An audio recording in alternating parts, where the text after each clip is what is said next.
Welcome back to the Nomad Golf Podcast. We have both of my parents here. We have the great sage Kai joining us today as we speak on a very serious topic. And we have the man, the myth, the legend himself. He is the logo, Damon Jones. Welcome all three of our followers. You get more than you get five. This evening we will be discussing a topic that is somewhat taboo in our community. We're going to discuss the topic of mental health. And we're bringing in someone that believes they have a background in that because they deal with me on a daily basis. So, with that being said, I want to turn it over to the greatness of Kai. Thank you. I actually do have a background in it. My education comes from mental health, along with previous employment, job and career opportunities that I've had in the past come from or are in the realm of mental health. So I do have it, along with dealing with him on a regular, everyday basis. I'm a case study. You are. He's a really good one. PBS special. But like you said, we definitely want to have this conversation of mental health in the Black African American community, what that looks like, the benefits of it, or the lack of it, and just how it affects us all as a community. So I guess you want to start out how you feel about mental health in the Black community. Do you believe in it? Like, is it? It's very hard to think about it because we do have that stigma about it. We do have it's a huge stigma in our community about mental health, and it's something that's really not often talked about. And we always talk about it's something that needs to be normalized. I have a few friends that deal with mental health on a daily basis that don't know how because they don't know the resources. Mm-hmm. And, we talked a little earlier before we got on camera about it, but a lot of us are very unsure about what those resources are and how we get access to it. Mm-hmm. So here's the thing. I think when we mention the words mental health, everybody is like, hold on, like, I'm not crazy. I don't have, issues, and I don't need help. I don't have to lay on anybody's couch for them to tell me about my life, right? But mental health is something that we all have, right? You all have mental health. Now, if it's healthy or not is where we juggle with, right? Because we all have mental health. Do we have mental health conditions, diseases, things of that nature? That varies. And that's why that's where I feel like if we can start having those conversations to look at it like, well, we all have it. That's the baseline. We all have mental health. Now, where you are on that totem pole with your mental health is different, right? I think that's what scares people because I feel like a lot of people, once they start to dive into that and they find out too much of themselves, that's what scares them. Because, along with mental health, the way a lot of people, try to doctor it is we have the stigma of they're wanting to force pills down your throat now. And so a lot of people self-medicate, which is another issue. So what is the best way to deal with mental health or not deal with it or access resources for it? So I'm always I feel like dealing with it is, if you're having mental health issues and problems, then I feel like the best way to tackle it is head on. I don't think that tiptoeing around it is going to get the problem solved. Some of us will be dealing with these issues for the rest of our lives. Some of these things do not go away. They can be medicated, And medication is needed, and it is in some cases. Okay, let me scratch that. In some cases, it is needed, and it does actually help. Okay. Schizophrenia is one, right? If a person is diagnosed correctly as being schizophrenic or schizoaffective or any of those range under the schizo, umbrella, medication is required. There is no way that they can live in a positive setting, successfully around other human beings without it. Like without harming them or harming somebody else, or and not not necessarily physically, but emotionally. All of that ties into it. But let's just say ADHD, right? That's one that everybody's slamming on the papers as far as like with our kids and even adults coming around and they're like, I think I've had ADHD my entire life, right? Mm-hmm. It does explain a lot for some people, but it also is being put out there too much for me. I think that it's even with as kids, and coming from special education in Chicago public schools, it was just becoming a problem solver. You know what I mean? Like, this kid is bad in my class, he won't sit down, he is doing all of this. Let's take him out of here, put him in special ed, say he has ADHD, give him medications. He gonna go to sleep in this sped class because it's only 5 of them. You know what I mean? Like, I've always felt it don't necessarily solve the problem because he's still gonna have to deal with this. I've always felt like it was kind of a cop out with ADD and ADHD, how they just diagnose kids right off the bat, because I mean, they're kids. Mm-hmm. How are you expecting, a small child to sit in a classroom and pay attention for 8 hours when you can't even get adults to do that? I agree. Well, that's because I think it's a bigger picture, though. Yes. I think because, I've seen it myself. Like back when I was in school, I used to be like work at the juvenile probation place, and we truly over medicate our kids. So I think it's a bigger issue, a bigger picture from that standpoint, because it's like they say, the money's not in the cure, it's in the treatment. So the more pills they can push down people's throat, and if you start them out as kids, you get them addicted early. Right. And so mentally they think they can't function Without those pills. So if you're a drug dealer, it's great if you can get somebody, the earlier you can get somebody addicted to your drug, the more lucrative that is for you. Not to mention that there's going to be situations, I think, where people truly, maybe they need, drugs to help them function in society. But I don't think that's at 8, 9, 10, 11, 12, 13, 14 years old.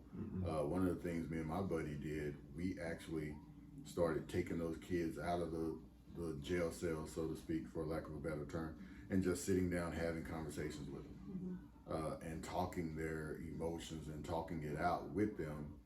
And a lot of them would say, hey, this is something that I don't get at home. People don't listen to me. So it all ties back into our previous episodes about when we're talking about smoking cigars or whatever it is. It goes back to communication, I think. Is there mental illness out there? Absolutely. I think there's mental illness out there. But I think when it comes to some kids, when we start to over-medicate, I think we probably could solve that by just having conversations. Yeah. Right, and talking through. Well, I think it's a multitude of things, right? And we were talking about it earlier as far as like socioeconomic status is coming into play with this for us, and what that looks like and how it affects us as far as diagnoses, treatment, resources, and everything. And so speaking of those age ranges, 8 to 12, right?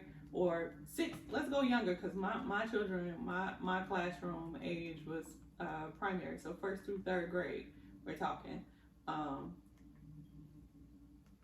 What my old principal started doing was actually extending recess time, because like you said, sitting in a classroom for 6-7 hours, telling them to be still. I couldn't even do that.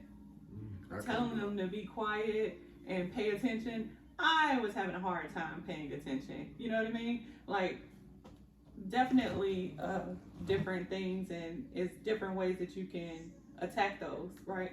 But when we look at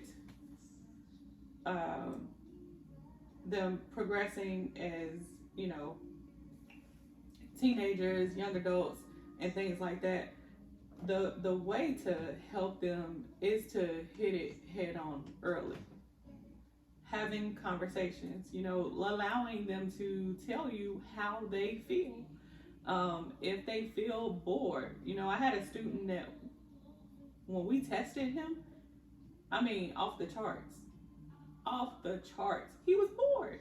He was bored with our schoolwork. Our schoolwork was not challenging him, and he acted out in a different way, right? You know. I mean, it's just like with a puppy.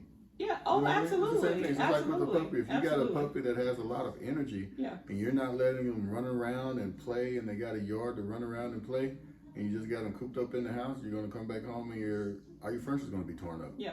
Your baseboards are going to be chewed up. Stuff like that. So you have to give them an outlet for their energy. Yeah. And one of the things that you're saying in reference to face it head on, it reminds me of this thing, because obviously I'm always on YouTube and IG, but it's one of the things they were talking about, like the difference between a buffalo and a cow. Because with animals, they can tell when a storm is coming, right? So the buffalo, they know when the storm is coming. They see the storm coming. They run head first into the storm. And then they run through the storm and they get to the sunlight on the other side. Whereas the cow, they try to run away from the storm, and the storm is over them longer because the storm is actually following them. So they stay in the storm longer. Whereas if they thought and had the mindset of the buffalo to run directly into the storm and run through the storm, it'll pass. And like we were saying earlier, the good stuff is always on the other side of fear. Once you get past the fear, that's where all the good stuff is. That's where the fun is. That's where the paradise is. So you got to get past the fear. And I think in the Black community, I think there's somewhat, not only is it a stereotype, but I think there's a fear when we talk about mental health. Yeah. I think it's systemic in society from the Western side of everything, because on the Western side of things, we look at healthcare as health insurance.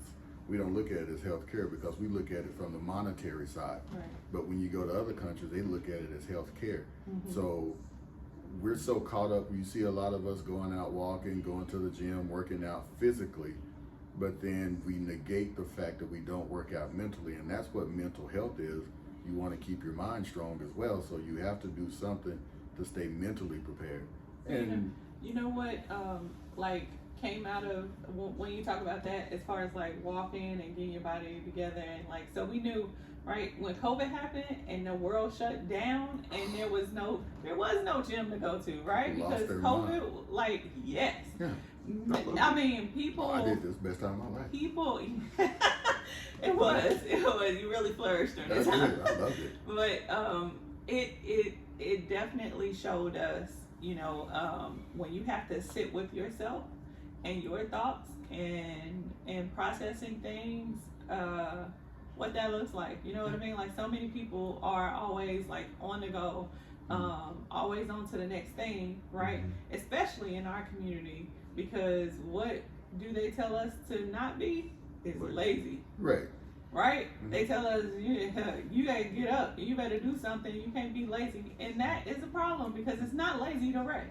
Right, you have to recharge. But that, I mean, going back to what you're talking about, it's like, for people who've been to the pen or been to prison, not that I have, but I hear stories, one of the worst places to go is to be in solitary confinement. Absolutely. To be alone with your own thoughts. I mean, that is like the most dangerous and worst place, because that's when all the anxiety kicks in. And what you think you are is who you are. So if you have nothing but negative thoughts, all you're going to bring is negative things to you. So if there's a way for us to train our minds, which is a part of mental health, to train our minds to stay positive and always think from a positive standpoint. Like, I know Russell Wilson always gets a knock on him right now because he's playing some horrible football. But one of the things you always hear people talk about him is how positive he is. He never says anything negative. He tries not to have a negative thought, because he's had these doctors come in and they work with him and all this good stuff. But if you can stay positive, eventually positive things are going to happen because what you are and what you think, that's who you are. Yeah, so how do we get that message to translate down? Because we know these things because of our experiences that have led us. But because those experiences have led us to different things, right? So we were talking about resources earlier, and which is a big problem for us in the Black community as far as everybody has a cell phone. Well, exactly. So that's what I was telling him. I mean, everybody has a cell phone, so YouTube. And then but one of the biggest ways to try to stay positive, though, what makes is you gratitude. Want to look for that? You know what I mean? Because you and I talked about this, someone right? has to show you. Exactly. Right. There has to be someone that's going to outreach. It's outreach. Right. It's outreach. That's what it is. That's what it boils down to. And like coming from, my past experiences, work experiences, just knowing like, in the places and the settings that I've worked, seeing the people coming in, being predominantly of another culture and race, receiving those resources, but I know about them. It would be shame on me not to send that information out to my people. Mm-hmm. You know what I mean? I think that it's really important for us to share the wealth. And by wealth, I mean mental health resources, knowledge, your experience. Stop gateholding this. I'm sorry, I almost cursed. Stop gatekeeping it. Like, it's not. On the Nomad podcast, you can curse. I can? Okay. It's not. We're not beholden to anyone. This resource is not. It's not $1 million in your pocket. You know, like, and if it is, then more power to you, and help the next person. I think a big part of it is when I was growing up, I always learned, hey, what happens at the house stays at the house. So that's why that's been over. Right.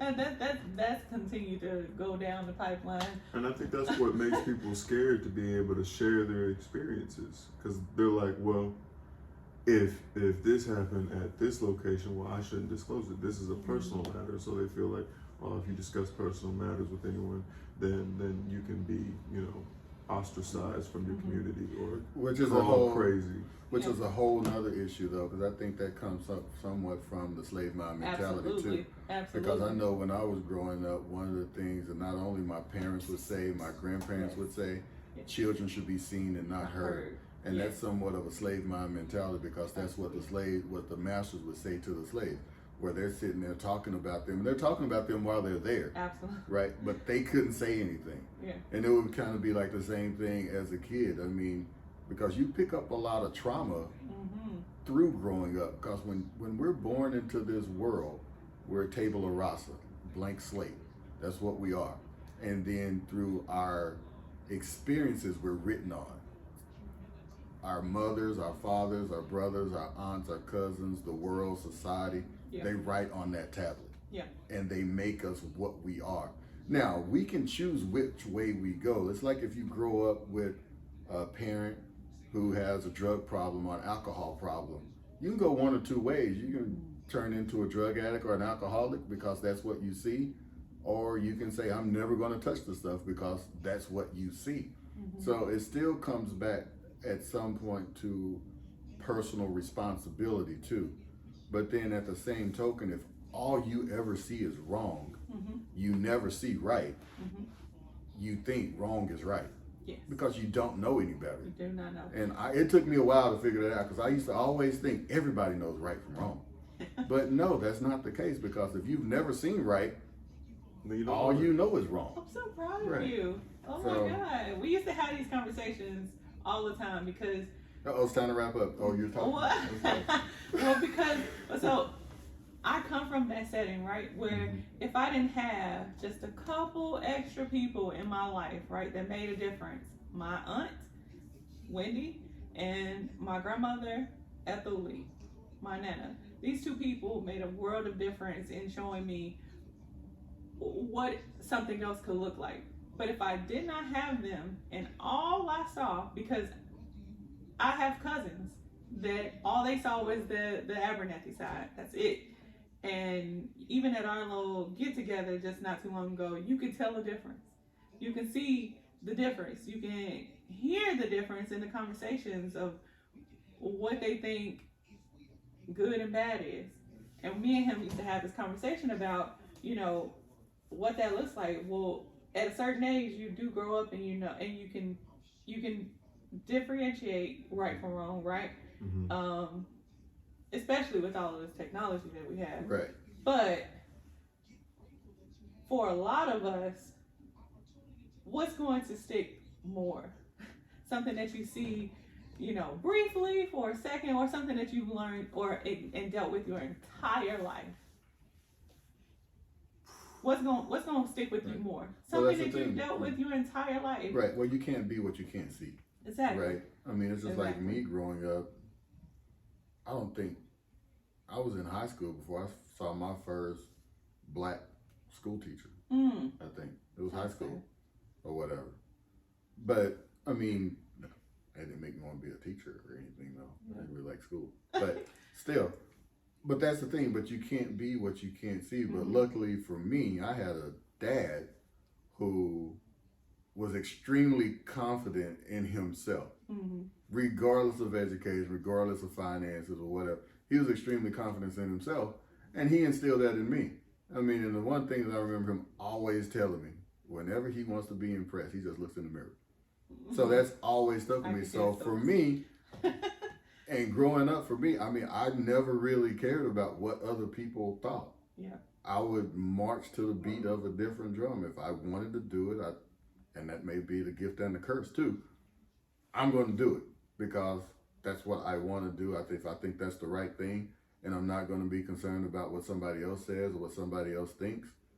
But I think with the invention of social media, a lot of our kids now are being cyberbullied through social media, Absolutely. and they're led astray through social media, and they think that's real life. Yeah. And it's not. But then it's on the onus, I think, of the parents Yes. to have, it goes back to having those conversations, Yes.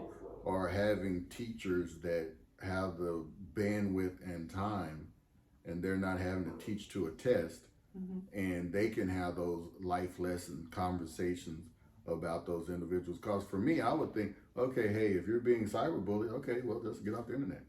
That's Right. what I've always thought. You know, Yeah, but just it's get not off. that easy. Yeah, but I'm saying, but as a kid, no, it's not that easy, Yeah, it's because not that that's their life. Hell, it's my life. I'm always Right. on That, there, I was just gonna or say, how whatever. easy is it for you to turn exactly, off your because phone? I'm always Like, on there. But it's as a not that kid, easy.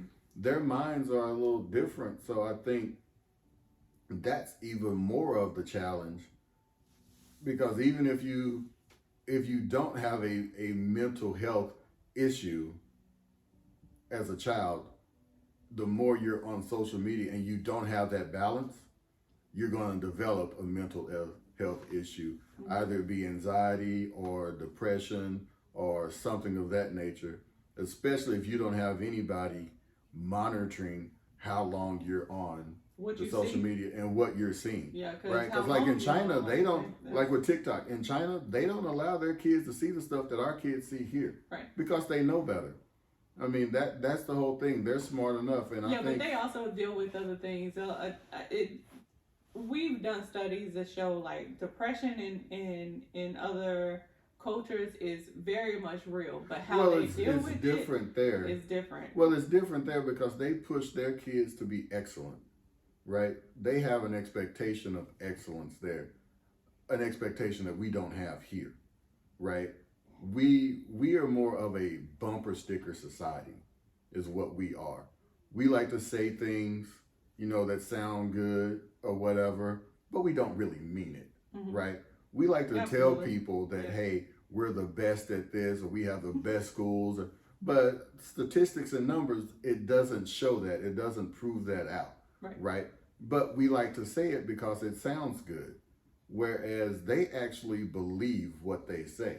So But they push but they that. also deal with things like that we deal with over here as far as incest happens a lot. Alabama. In those, in different cultures, Can't say that. like My bad, Alabama. it's a whole, it's a lot that goes into mental health around the globe. Right, But right. for us here, Black Americans, right? Mhm. For me, the biggest thing is resources. Just and sharing the wealth, And sharing the voting Democrat. resources. That's a part of the black people's mental health. Sharing the resources is very important. It is. It's trauma. Also, Vote is against your own best interest. seeing and knowing that there are specialists out there that look like you, that have possibly experienced things that you've similar things that you've experienced, and they can relate to you more. I think a lot of people hesitated to reach out, to get help is because they felt like they would be laying on a couch talking to somebody that has no idea what their life has been like. And so coming to you guys today to let you know that there are plenty of resources.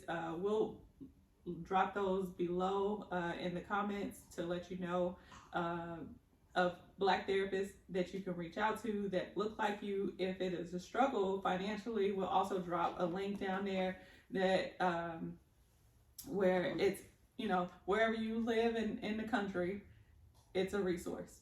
Okay, so thank you guys for being with us today. I'm excited that I was here. Thank you, the great KIE. Thank you, Malik. We didn't even get to touch the tip of the iceberg. We did not. It was it's a lot, man. It's a lot. So we're gonna have to come back. We're gonna have to come back on this topic. This is part one. And actually, try to tackle it even more. This may be a month-long topic, and I don't even know if that's going to be enough time for it, because I have some HSOs out there, and I want to dig a little deeper in this. But once again, thank you for tuning in, Malik. See y'all later. Man of many words. We went